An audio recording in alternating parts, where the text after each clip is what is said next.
बिस्मिल्लाहिर्रहमानिर्रहीम।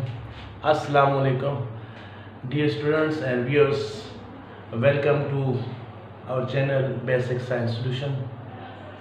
आज जो हमारा टॉपिक है वो है about the chemistry of class 10th और टॉपिक नेम है न्यूट्रलाइजेशन रिएक्शन और it is the second last topic of chapters number 2। Neutralization reaction कौन सा रिएक्शन होता है? न्यूट्रल डेली लाइफ में टर्म इस्तेमाल होती है। न्यूट्रल उसको कहते हैं जो किसी साइड पर भी ना हो। जैसा दो कंट्रीज के दरमियान कोई डिस्प्यूट चल रहा है तो तीसरा कंट्री कहते हैं मैं इसमें न्यूट्रल हूँ। ये जैसा मैच हो रहा होता है तो कहते हैं जी एम्पायर न्यूट्रल है, ये एम्पायर किसी टीम को भी फेवर नहीं करता। इस तरह न्यूट्रल यहाँ पर किसी है neutral the reaction the types of chemical reaction है ये in which acid and base combine and they form salts, जिसमें एसिड्स द रिएक्शन ये क्या है? टाइप ऑफ केमिकल रिएक्शन है। टाइप ऑफ केमिकल रिएक्शन, ये केमिकल रिएक्शन की type है in which acids and base combine with each other and they produce salts and water। वो chemical reaction जिसमें acid और बेस कंबाइन होकर क्या बनाए? साल्ट और वाटर बनाए। ऐसे रिएक्शन को कहते हैं न्यूट्रलाइजेशन रिएक्शन।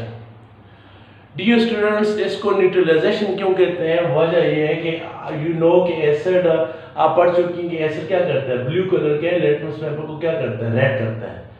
और जो बेस है ये रेड कलर के लिटमस पेपर को क्या करता है? ब्लू करता है। लेकिन जब ये दोनों कंबाइन हो गए, ये साल्ट बनाएंगे तो साल्ट का क्या होगा? There will be no action. Salt का किसी पेपर पर ब्लू रेड किसी पर कोई एक्शन नहीं होगा। There will be no action of salt. Salt का किसी पर कोई रिएक्शन नहीं होगा और इसलिए यानी इसको न्यूट्रलाइजेशन इसलिए कहते हैं कि एसिड की जो प्रॉपर्टीज थी ब्लू को रेड करने वाली ये भी खत्म हो जाएगी। बेस की जो प्रॉपर्टी है रेड को ब्लू करने वाली ये भी खत्म हो जाएगी। अभी जो चीज़ साल्ट बनेगी वो न्यूट्रल चीज़ होगी, वो ना ब्लू को रेड करेगा ना रेड को ब्लू करेगा। दूसरा आप इसको ऐसे भी कह सकते हैं कि जो एसिड्स होते हैं उनकी पीएच जो होती है वो क्या होती है? बिलो 6 होती है, बिलो 7। और जो बेस होते हैं उनकी पीएच होती है अबव 7। और जब ये दोनों मिलेंगे तो साल्ट बनाएंगे, साल्ट की पीएच ना 7 से कम होगी ना 7 से अबव होगी। इसकी पीएच से एग्जैक्ट कितनी होती है? 7 होती है।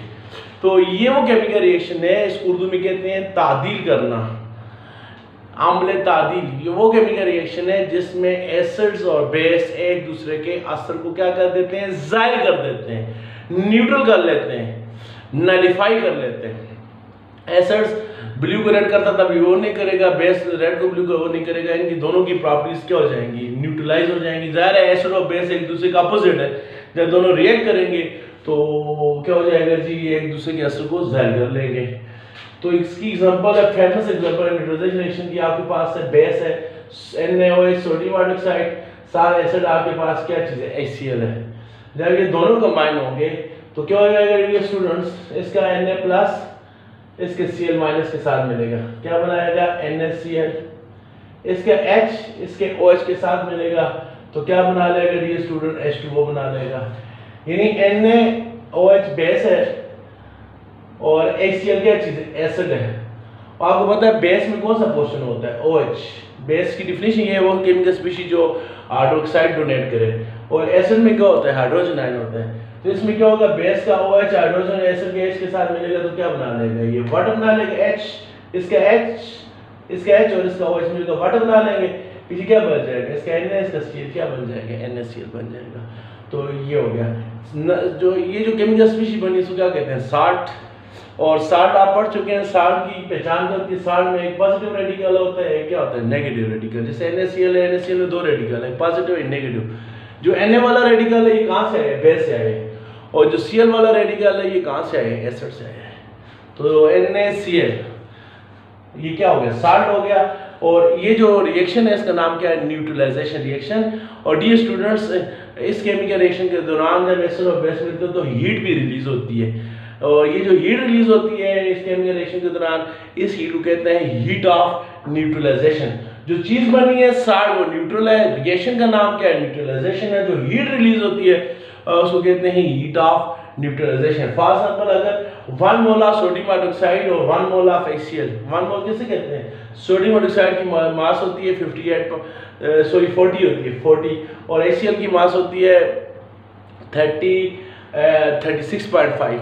अगर आप इसके 40 ग्राम लें लैब के अंदर, इसके तकरीबन 36.5 ग्राम के साथ रिएक्ट करें तो एनर्जी रिलीज होगी। कितनी रिलीज होगी?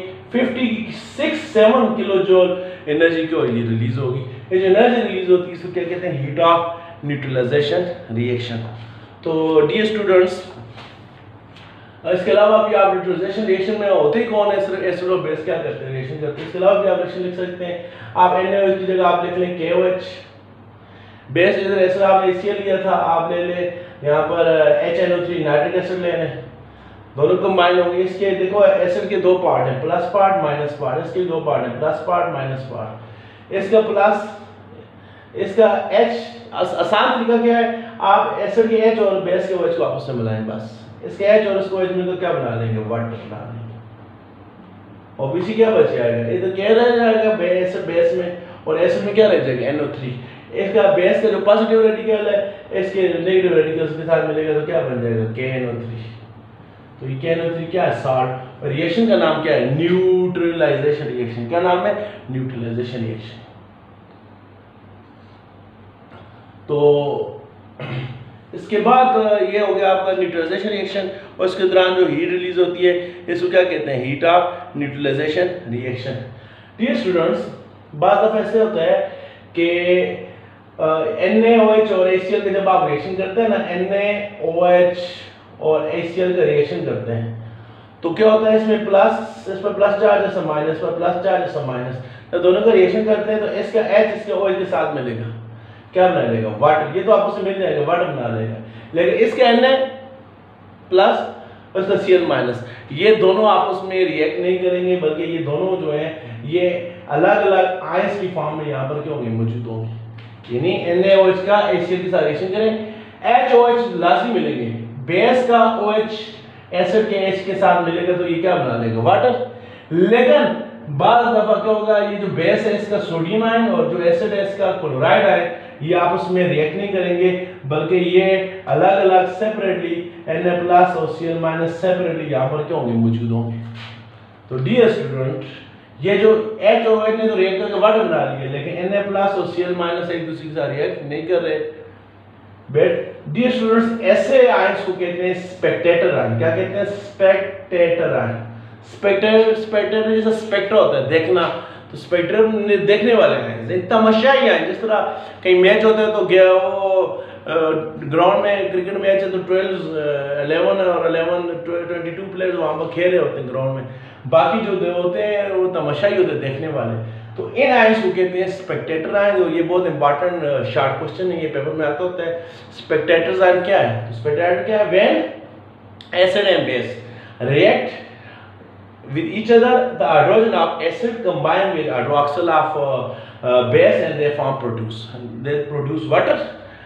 During this reaction, positive radical of base and negative radical of acid do not combine with each other. They live independently in reaction solution, and these ions which live as independent do not combine with each other. These ions are known as spectator ions. इनको क्या कहते हैं? spectators ion कहते हैं। तो खुलासा क्या हुआ इस रिएक्शन में? आप देखें सार तो नहीं बना, लेकिन H और OH मिलकर वाटर बना लेते हैं, लेकिन Na प्लस और Cl माइनस यहाँ पर मिलकर उन्होंने NaCl नहीं बनाया, बल्कि दोनों क्या है? सेपरेटली अलग अलग है। Na अलग है, वहाँ पर सोल्यूशन में Cl अलग है, दोनों आपस में कंबाइन नहीं हुए। तो फिर इस सूरत हाल में आप सही जो अच्छी प्रॉपर जो डिफिनेशन हुई है कि न्यूट्रलाइजेशन रिएक्शन वो रिएक्शन होता है जिसमें, यहाँ पर आपको क्या बताया था, वो रिएक्शन जिसमें एसिड और बेस मिलकर साल्ट और वाटर बनाए, लेकिन इस रिएक्शन में तो साल्ट नहीं बना, यहाँ तो सोडियम और क्लोराइड ऐसे आयंस हैं, इंडिपेंडेंट हैं, सेपरेटली पाए जाते हैं। तो फिर इसकी डिफिनेशन क्या होगी? वो केमिकल रिएक्शन जिसमें एसिड का हाइड्रोजन बेस के हाइड्रोक्सिल के साथ मिले तो क्या बनाए? वाटर बनाए। इस रिएक्शन को क्या कहते हैं? Neutralization reaction. अगर आप इसकी जनरल डिफिनेशन करें तो ये बनती है एसिड और बेस मिलकर साल्ट और वाटर बनाए। अगर स्पेसिफिक डिफिनेशन करें तो वो chemical reaction in which H plus of acid combine with hydroxyl of base. जब इसका H उसको H मिलेगा तो क्या बनाएगा? They produce water. इस रिएक्शन को क्या कहते हैं, न्यूट्रलाइजेशन रिएक्शन कहते हैं। तो ये हो गया न्यूट्रलाइजेशन रिएक्शन के बारे में। इसके बाद हम पढ़ते हैं हमारा जो लास्ट टॉपिक है इसी चैप्टर का, वो है about the types of salts. About the types of salts chapter number 2 का लास्ट टॉपिक है types of salts, sorry uses of salts. Types तो हमने पढ़ ली थी, यूजेस ऑफ सॉल्ट्स। सॉल्ट्स तो बहुत सारे होते हैं, हम समझते हैं जी सॉल्ट वही है जो हम इस्तेमाल करते हैं, सोडियम क्लोराइड खाने का नमक, यही सॉल्ट है। सॉल्ट की बहुत सारी क्या है डियर स्टूडेंट टाइप्स हैं, तो और इनकी बहुत सारी डेली लाइफ में हम सॉल्ट्स यूज़ करते हैं। नमक के अलावा भी हम क्या करते हैं, सॉल्ट यूज़ करते हैं। तो हमारा जो टॉपिक है वो है यूजेस ऑफ सॉल्ट। तो यूजेस ऑफ सॉल्ट में डियर स्टूडेंट सबसे जो पहला सॉल्ट हम लिख लेते हैं जिसके हम यूजेस पढ़ते हैं वो आ गया सोडियम क्लोराइड। सोडियम क्लोराइड ये क्या चीज़ है डियर स्टूडेंट, ये सॉल्ट है। इसके यूजेस क्या हैं आपको पता है, ये सबसे बड़ा यूज तो ये है कि it is the part of our food. ये हमारी खुराक ऐसा है, नमक नहीं होगा तो ना खानों की लज्जत होगी, ना उसके अंदर उसकी जो डाइटरी रिक्वायरमेंट है वो पूरी होगी। ये हमारी बॉडी के लिए बहुत ज़रूरी है। पहली बात ये है कि ये फूड का लाजमी हिस्सा है। दूसरी बात क्या है जी स्टूडेंट्स, और ये कहाँ पर इस्तेमाल होता है, ये डी आइसिंग में इस्तेमाल होता है। जिस तरह बाज़ एरियाज़ में, जिस तरह हमारा गगान नाराम वैली है, इस तरह मरी साइड है, वहाँ बर्फ़ पड़ जाती है, तो बर्फ़ को वहाँ पर अगर कोई इस तरह की मशीनरी अवेलेबल नहीं है, क्रेन्स वगैरह इस तरह की शावर वगैरह वो अवेलेबल नहीं है, तो आप नमक को डालकर बर्फ़ जो पड़ी हुई है इसको क्या कर सकते हैं, मेल्ट कर सकते हैं। नमक जो है वो आइस के मेल्टिंग पॉइंट को क्या करता है, लो करता है बस।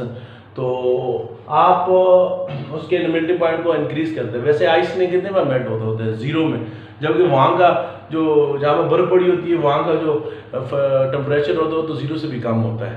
तो नमक डालने की वजह से उसका जो मेल्टिंग पॉइंट है आइस का वो ज़ीरो से भी क्या हो जाता है, कम हो जाता है, और आपके जो रोड्स वगैरह वो क्या हो जाते हैं, साफ़ हो जाते हैं।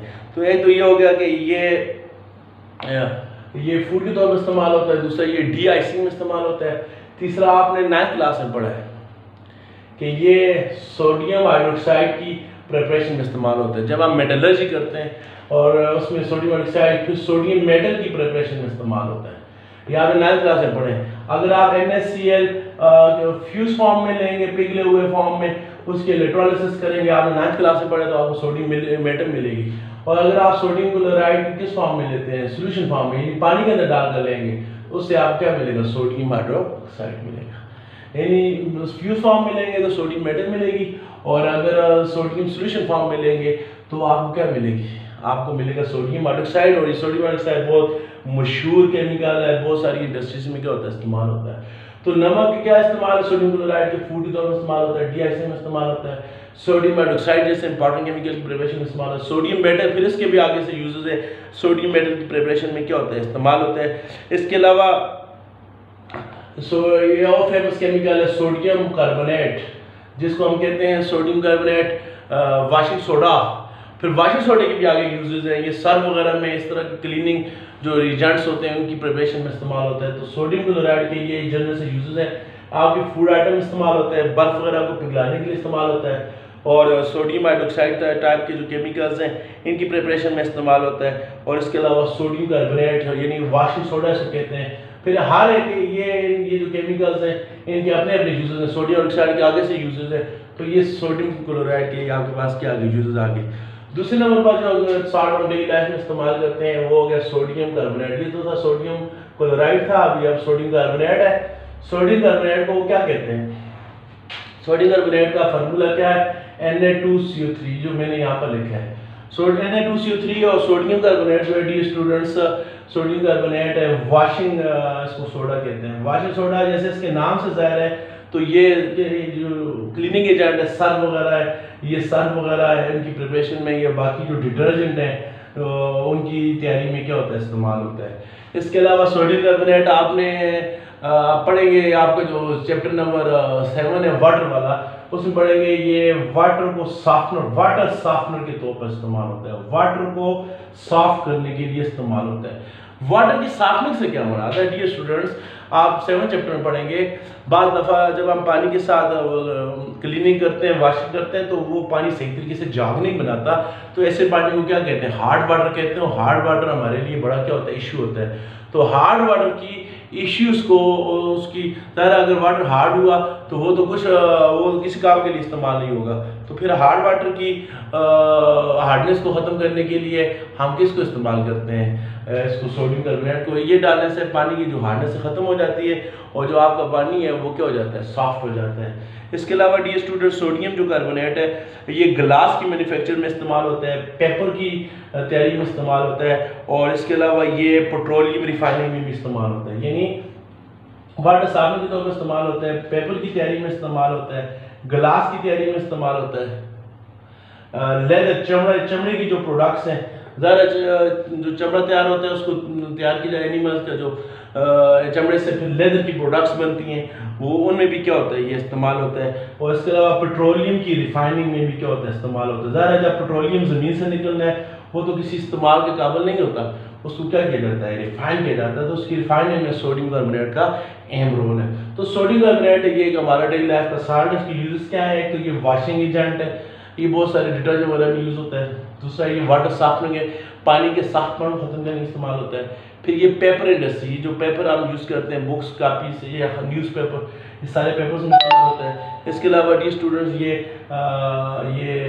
लेदर इंडस्ट्रीज में इस्तेमाल होता है। पेट्रोलियम की रिफाइनिंग में भी क्या होता है, इस्तेमाल होता है। इसके बाद है डी स्टूडेंट्स, तीसरा जो साल्ट हमारे पास अवेलेबल है वो है सोडियम सल्फेट। तीसरा साल्ट का नाम है सोडियम सल्फेट। और सोडियम सल्फेट जो है ये कहाँ इस्तेमाल होता है, सोडियम सल्फेट सोडियम सल्फेट का फार्मूला है डी स्टूडेंट Na2SO4। तो इसके यूजेस क्या हैं, इसके यूजेस यही है कि ये भी डिटर्जेंट, ये जो सर्फ वगैरह होते हैं, साबुन होते हैं, डिटर्जेंट, इनकी तैयारी में इस्तेमाल होता है। इसके अलावा ये ग्लास की तैयारी में क्या होता है, इस्तेमाल होता है, डिटर्जेंट और ग्लास की प्रिपरेशन में इस्तेमाल होता है। ये तीन हो गए। चौथे नंबर पर जो हम आपका साल्ट जो डेली लाइफ में इस्तेमाल होता है उसका नाम है जी सोडियम बाइकार्बोनेट। क्या नाम है, सोडियम बाइकार्बोनेट। पहले तो आपने पढ़ा था दूसरे नंबर पर सोडियम कार्बोनेट, अभी हम पढ़ेंगे सोडियम बाइकार्बोनेट। तो फार्मूला क्या हो गया, सोडियम Na, बाई की जगह H, कार्बोनेट की जगह लिखेंगे CO3, NaHCO3, सोडियम बाइकार्बोनेट। और डेली लाइफ में इसको क्या कहते हैं, बेकिंग सोडा कहते हैं। क्या कहते हैं, बेकिंग सोडा।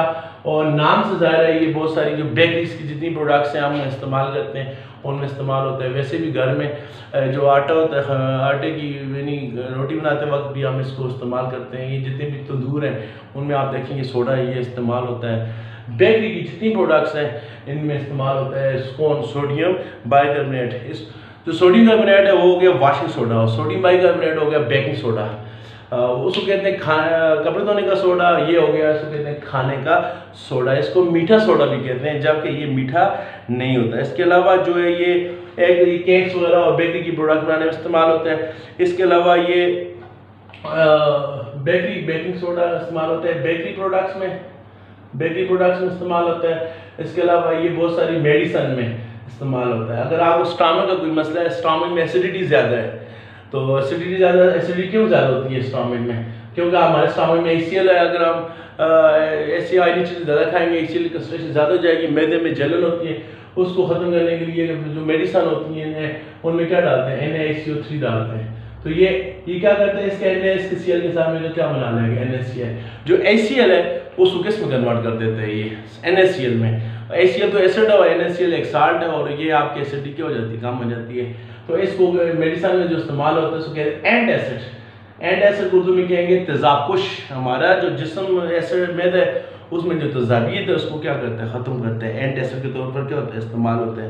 इसके अलावा डियर स्टूडेंट्स, ये जो टूथपेस्ट हम इस्तेमाल करते हैं दांतों की सफाई के लिए, टूथपेस्ट, उनमें भी कौन इस्तेमाल होता है, सोडियम बाइकार्बोनेट। ये जो जाग बनती है, टूथपेस्ट इस्तेमाल करते हैं, जाग बनती है, फिर जाग की वजह से ही कपड़े साफ होते हैं, जाग ही की वजह से हमारे जो दांत है वो साफ होते हैं। तो जाग बनना बहुत ज़रूरी है मतलब क्लीनिंग के लिए, तो जाग बनने में इसका बहुत बड़ा रोल है। तो सोडियम बाइकार्बोनेट की क्या यूज हो गए स्टूडेंट्स, ये बेकरी में इस्तेमाल होता है, केक्स और इस तरह की जितनी प्रोडक्ट्स हैं उनकी तैयारी में।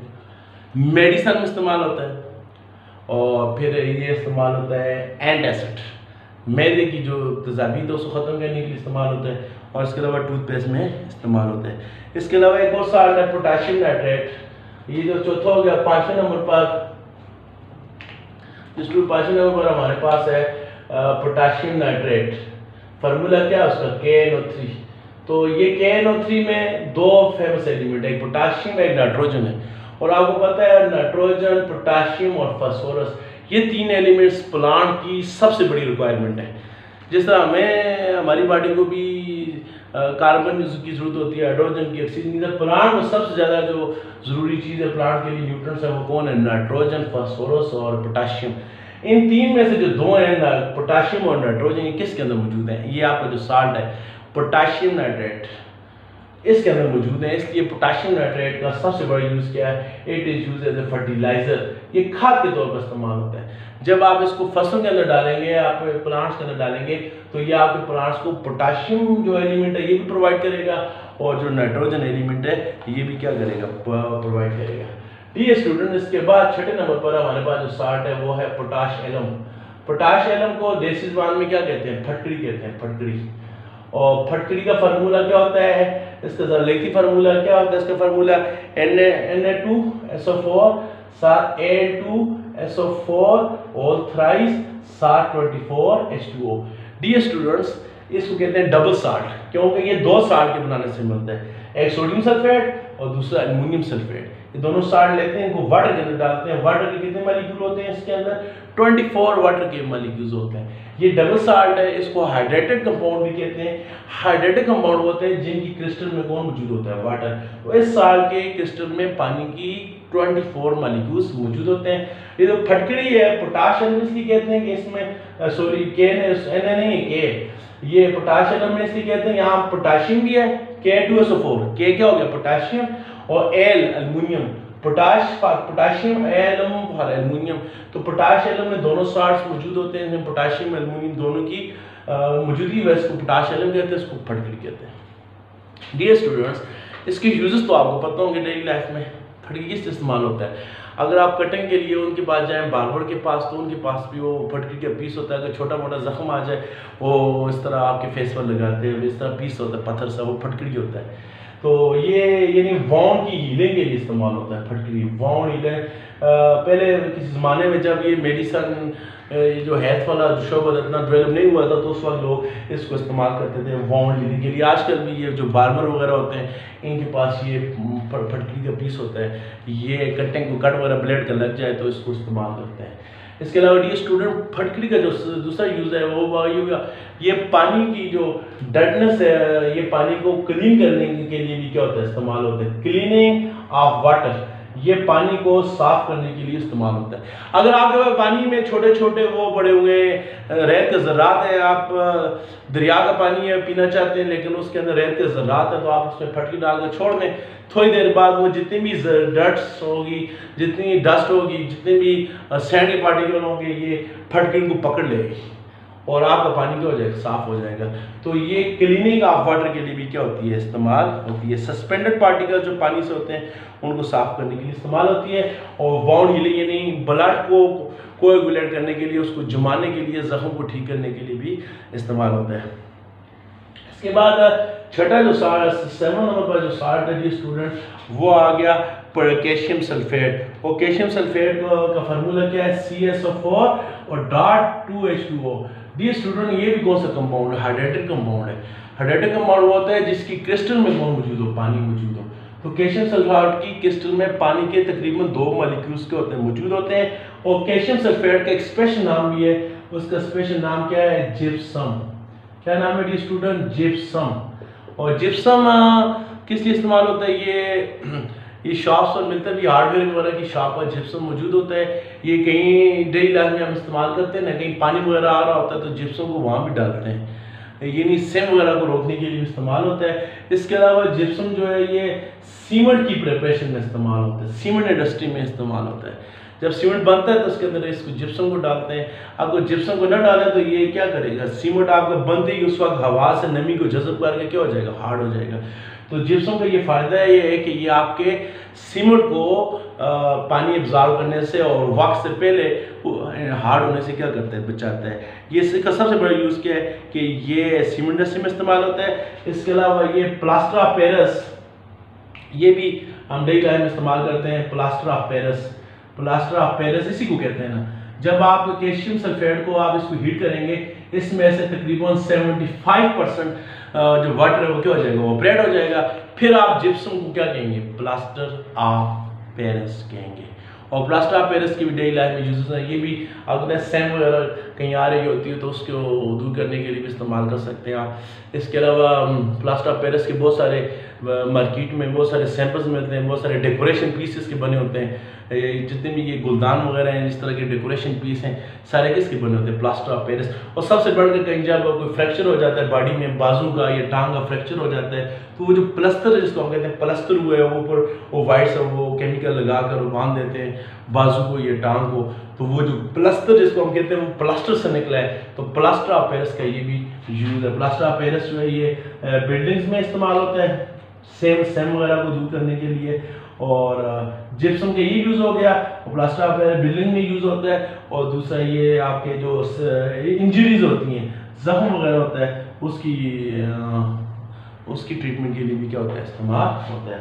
तो कैल्शियम सल्फेट ये भी एक सॉल्ट है। जिप्सम इसको कहते हैं, अगर इसमें से इसको हीट करें, इसमें से 75% वाटर ऑपरेट हो जाता है, फिर इसको क्या कहते हैं, प्लास्टर ऑफ पेरिस। तो कैल्शियम सल्फेट को जिप्सम भी कह सकते हैं आप, प्लास्टर ऑफ पेरिस भी कह सकते हैं, थोड़ा सा फर्क है। अगर इसलिए जिप्सम है तो ये सीमेंट इंडस्ट्री में इस्तेमाल होगा, अगर ये प्लास्टर ऑफ पेरिस है तो ये बिल्डिंग्स में इस्तेमाल होगा, और ये इंजरी की ट्रीटमेंट के लिए भी क्या होगा, इस्तेमाल होगा। और इसके बाद अभी स्टूडेंट्स, जिप्सम के बाद दूसरे नंबर पर है इप्सम है। इप्सम ये तो हो गया जिप्सम है। जिप्सम क्या है, कैल्शियम सल्फेट। और इप्सम क्या है, मैग्नीशियम सल्फेट को क्या कहते हैं, इप्सम कहते हैं। किसको डियर स्टूडेंट, मैग्नीशियम सल्फेट को। ये 8वें नंबर पर हमारा जो सॉल्ट है वो है मैग्नीशियम सल्फेट। मैग्नीशियम सल्फेट, इसका फार्मूला क्या है, MgSO4। और इसमें पानी के, यहाँ पर कैल्शियम सल्फेट में पानी के 2 मॉलिक्यूल होते हैं जिप्सम में, और इसमें वाटर के कितने मॉलिक्यूल होंगे, 7। आपको बताएं ऐसे सॉल्ट जिनकी क्रिस्टल में वाटर के कोई पार्टिकल अमाउंट में मॉलिक्यूल्स मौजूद हो, इनको कहते हैं हाइड्रेटेड कंपाउंड। ये क्या है, हाइड्रेटेड कंपाउंड। ये जो वाटर की क्रिस्टल में मौजूद होता है इसको कहते हैं, क्या कहते हैं इसको, वाटर ऑफ क्रिस्टलाइजेशन। क्या कहते हैं, वाटर कंपाउंड। क्या हो गए, क्रिस्टल्स। ये क्या है, क्रिस्टल है, और ये वानिक क्रिस्टल के अंदर मौजूद है, इसको कहते हैं वाटर ऑफ क्रिस्टलाइजेशन। तो इप्सम इसका स्पेसिफिक नाम है। और इप्सम में पानी के कितने मॉलिक्यूल्स होते हैं, 7 मॉलिक्यूल होते हैं। और डियर स्टूडेंट, ये किस लिए इस्तेमाल होते हैं, जो इप्सम है ये डाई इंडस्ट्री में भी इस्तेमाल होता है। ये डाई जो रंग वाली इंडस्ट्री है, जो कपड़ों वगैरह को रंग करते हैं, उसमें भी इसको इस्तेमाल करते हैं डाई इंडस्ट्री में। ये लेग्जेटिव है। लेग्जेटिव का मतलब ये है कि ये कब्ज कुशा है। ये जो मेडिसन में इस्तेमाल होता है, अगर कब्ज की बीमारी हो तो उसकी जो मेडिसन है उसमें इसको मैग्नीशियम सल्फेट देते हैं। और इसके अलावा ये एंट एसिड है। जिस तरह यानी आपके मैदे में तजाबियत है तो उसकी तजाबियत को ये क्या करता है, ख़त्म करता है। ये तेजाब कुश है। यानी 3 यूजेस हैं। यानी ज़्यादा ये आपकी बॉडी के लिए अच्छा है। अगर कब्ज है लेग्जेटिव के तौर पर, अगर उसको कब्ज कुशा है, फिर एंट एसिड तेजाब, अगर जिसमें तजाबियत है, मैदे में जलन हो रही है, उसको खत्म करता है। और तीसरे नंबर पर ये डाइज इंडस्ट्री में, डाइज क्या है, ये जो कपड़े के ऊपर रंग की होते हैं वो क्या कहते हैं, डाइज। तो डाइज के ऊपर वैसे नहीं चढ़ते, नीचे इसको लगाना पड़ता है, किसको, मैग्नीशियम सल्फेट को। और सेकंड लास्ट नंबर पर है हमारा जो सॉल्ट स्टूडेंट्स है वो है calcium carbonate, CaCO3 calcium carbonate इसका नाम है। और ये डेली लाइफ में मुख्तलिफ फॉर्म में पाया जाता है। कभी ये मार्बल की फॉर्म में होता है, मार्बल जो हम इस्तेमाल करते हैं, कभी चिप्स वगैरह पड़े होते हैं, ये फर्श वगैरह पर चिप्स, ये भी यही है, मार्बल हो गए, चिप्स हो गए, संगमरमर जो है जिसका ये ताजमहल बना हुआ है, हमारी फैसल मस्जिद है, इस तरह की जो बिल्डिंग्स हैं ये सारी इसकी बनी हुई है कैल्शियम कार्बोनेट की। मार्बल, चिप्स, संगमरमर, ये जो आपका चूना है, चूना, ठीक है, लाइमस्टोन, ये सारा क्या चीज़ है, कैल्शियम कार्बोनेट है। तो कैल्शियम कार्बोनेट किस लिए इस्तेमाल हो गया, एक तो ये आपकी जो बिल्डिंग्स हैं ये सारी चीज़ें कहाँ इस्तेमाल होती हैं, बिल्डिंग्स की प्रिपरेशन में क्या होती हैं, इस्तेमाल होती हैं। इसके अलावा D students calcium carbonate cement की प्रिपरेशन में भी क्या होता है, इस्तेमाल होता है। सीमेंट जब इंडस्ट्री में तैयार होता है तो उसमें एक आपको बताया था ये इस्तेमाल होता है, जिप्सम सार तैयार होता है सीमेंट इंडस्ट्री में, और दूसरा ये कैल्शियम कार्बोनेट यानी जो चून है ये भी सीमेंट इंडस्ट्री में क्या होता है इस्तेमाल होता है। इसके अलावा डियर स्टूडेंट्स ये और सिरामिक इंडस्ट्री जो है इसमें भी इस्तेमाल होता है। सिरामिक क्या है? ये जो आप घर में वॉश बेसिन लगे होते हैं, जो टाइल होती है वो जिस मटेरियल की बनी होती है उसको क्या कहते हैं? सिरामिक। वॉश बेसिन जिस पर आप हाथ धोते हैं और जो टाइल होती है वॉशरूम में वो जिस मटेरियल की बनी होती है उसको कहते हैं सिरामिक। और सिरामिक की प्रिपरेशन में कौन इस्तेमाल होता है? Calcium carbonate. तो कैल्शियम कार्बोनेट जो है बिल्डिंग के लिए इस्तेमाल होता है, यूज हो गया in the form of marble, chips, संगमरमर। और फिर ये सीमेंट इंडस्ट्री में इस्तेमाल होता है 2, और तीसरे नंबर पर ये सिरामिक इंडस्ट्री में क्या होता है? इस्तेमाल होता है। ठीक है डियर स्टूडेंट्स, और लास्ट साल्ट जो हमारे पास है वो है कॉपर सल्फेट। कौन सा साल्ट है डियर स्टूडेंट? 10वें नंबर पर हमारे पास कॉपर सल्फेट है। इसका फार्मूला क्या है? CuSO4, और ये भी हाइड्रेटेड कंपाउंड है, यानी इसके साथ भी पानी के, इसकी क्रिस्टल के अंदर भी पानी के कितने मॉलिक्यूल मौजूद होते हैं? 5 मॉलिक्यूल मौजूद होते हैं। कैल्शियम कार्बोनेट की क्रिस्टल में पानी के, कैल्शियम सल्फेट की क्रिस्टल में पानी के 5 मॉलिक्यूल होते हैं। इसको आम जुबान में कहते हैं नीला थोथा, नीला थोथा कहते हैं। और इसका जो रंग है नीला थोथा कहते हैं, इसका रंग जो होता है वो ब्लू कलर का होता है। और ये किस लिए इस्तेमाल होता है? ये आपने 9th क्लास में पढ़ा भी है, जब आप कॉपर की मेटलर्जी करते हैं, कॉपर की मेटलर्जी में भी इस्तेमाल होता है। फिर आप पढ़ा जब आप किसी मेटल के ऊपर कॉपर की प्लेटिंग करते हैं तो उसके लिए भी क्या होता है? इस्तेमाल होता है। कॉपर की इलेक्ट्रोप्लेटिंग के तौर पर भी क्या होता है? इस्तेमाल होता है। जब आप कॉपर को साड़, जमीन से कोई साड़ लेते हैं, उससे बाकी इंप्योरिटी को निकाल कॉपर हासिल करते हैं, तो वो प्रोसेस में भी कॉपर सल्फेट इस्तेमाल होगा। जब आप कॉपर की प्लेटिंग करते हैं, यानी एक किसी मेटल के ऊपर कॉपर को चढ़ाते हैं, तो उसके लिए भी कॉपर जो सल्फेट है यानी ये भी क्या होगा? इस्तेमाल होगा, इलेक्ट्रोप्लेटिंग में इस्तेमाल होगा। इसके अलावा आपने देखा ये पानी के रिजर्वायर होते हैं, तालाब वगैरह, झील वगैरह, इनमें वो ग्रीन कलर की एल्गी बने होते हैं, छोटे छोटे पौधे पानी के ऊपर आए होते हैं, तो वो उसके भी बड़े नुकसान हैं। वो जो एल्गी होते हैं वो पानी को, बॉडी को अफेक्ट करते हैं, लाइट की ट्रांसमिशन को रोकते हैं। तो एल्गी को किल करने के लिए भी डियर स्टूडेंट्स आप कॉपर सल्फेट को क्या कर सकते हैं? यूज़ कर सकते हैं। ठीक है, are about the today lecture. Thank you.